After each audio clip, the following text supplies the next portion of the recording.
Barnet were formed in 1888, but they did not begin playing at Underhill Stadium until 1907. Before that, the club played at grounds such as Queen's Road and Barnet Lane. With Barnet setting up a home at Underhill, they signed a 100-year lease with the local Barnet Council. The first match to be played at Underhill was in September 1907, where Barnet defeated Crystal Palace 1-0. When Underhill was first opened, it was simply just a pitch with some grass terrace banks around it. A small timber pavilion was built in 1908 to house the VIP and their guests. The team dressing rooms are located in the old Red Lion pub, and from records it seems that the average attendance was about 300 to 400 people. Underhill remained a very basic ground up until the 1930s, when the club won their first Athenian League title. Soon after, a more substantial front-loading main stand in all wood was built, and the open terraces were given a makeover with the industry standard, a firm cinder surface with timber sleeper-supported steps cut into it.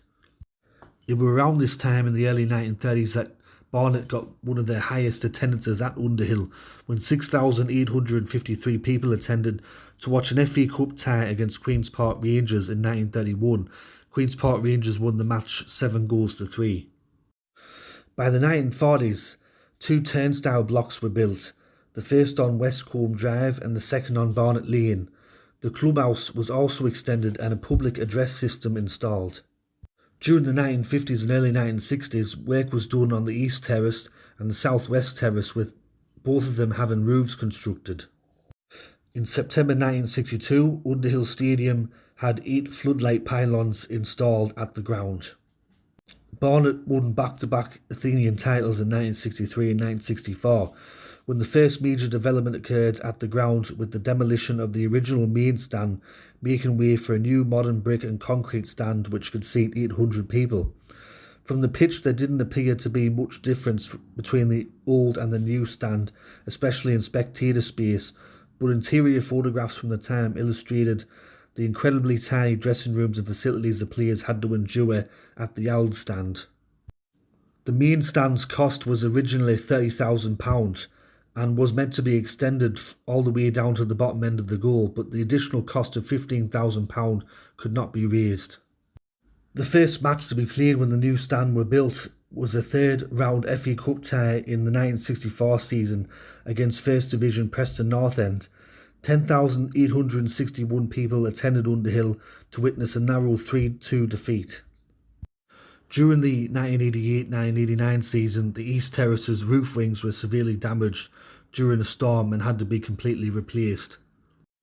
During 1990, the old clubhouse at Underhill was gutted by an unexplained fire, with the loss of important club documents and, rather more sadly from another perspective, club records, photographs and memorabilia. In 2007, to celebrate their 100th year of football at Underhill, Crystal Palace were the visitors once again for a pre-season friendly against Barnet. Crystal Palace won the match 3-2.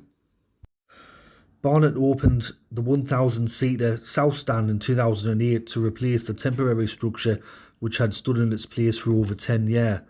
The stand was first used for an FA Cup victory over Swindon Town in January 2008, just a matter of weeks after work had started.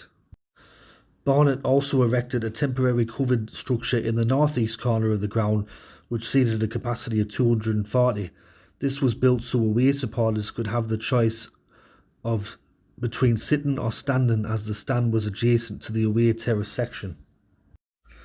These improvements finally brought Underhill to Football League standards, and the capacity was increased to 5,568. The club announced that work was underway in order to erect 4 corner floodlights to be 25 metres high and to replace the 8 old pylons dating from 1962. Work was completed prior to the opening pre-season game of the 2010-2011 season against Arsenal, and the stadium capacity was again increased to 6,023 as a result.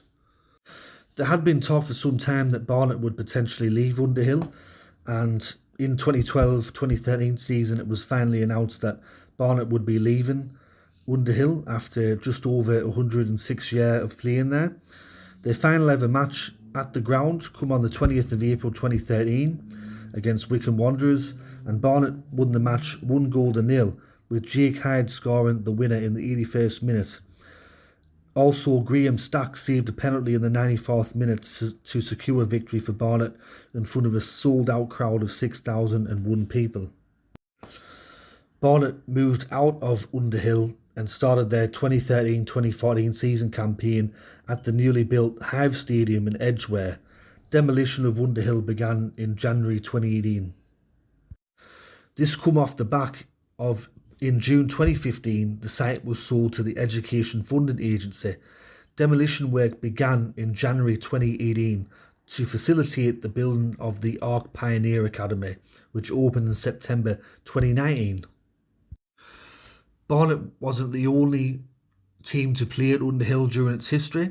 Between 2010 and 2012, the Arsenal reserve team played there.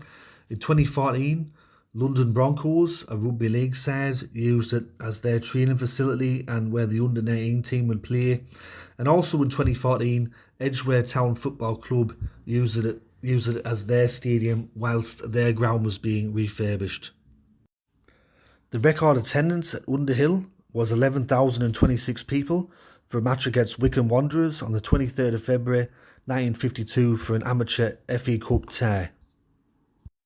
Some records which happen at Barnet as well, which are club records, and they haven't bested them at the new Hive Stadium, are their biggest ever home victory was against Blackpool on the 11th of November 2000.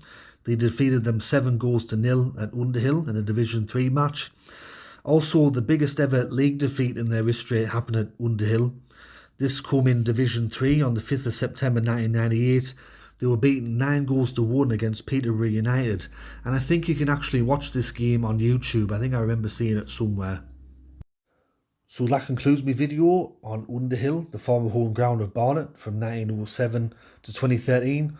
Hope you enjoyed this video. If you did, let me know in the comment section below.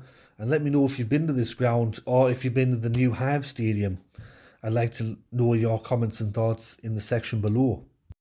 Of course, as well with Underhill, it would have seen some good moments for Barnet Football Club because they were an amateur side for a long time, and then in the early 90s they finally become a football league side, and they had some success in the lower divisions of English football. And me myself personally, I've played as Barnet on FIFA, and I think in one of the games I took them from League 2 to the Premier League. Can you imagine if that actually happened in real life? But they're a good little club, Barnet, and hopefully they're back in the Football League soon.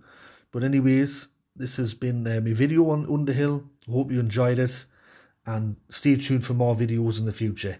Anyways, this has been History of Football. Tatty bye for now.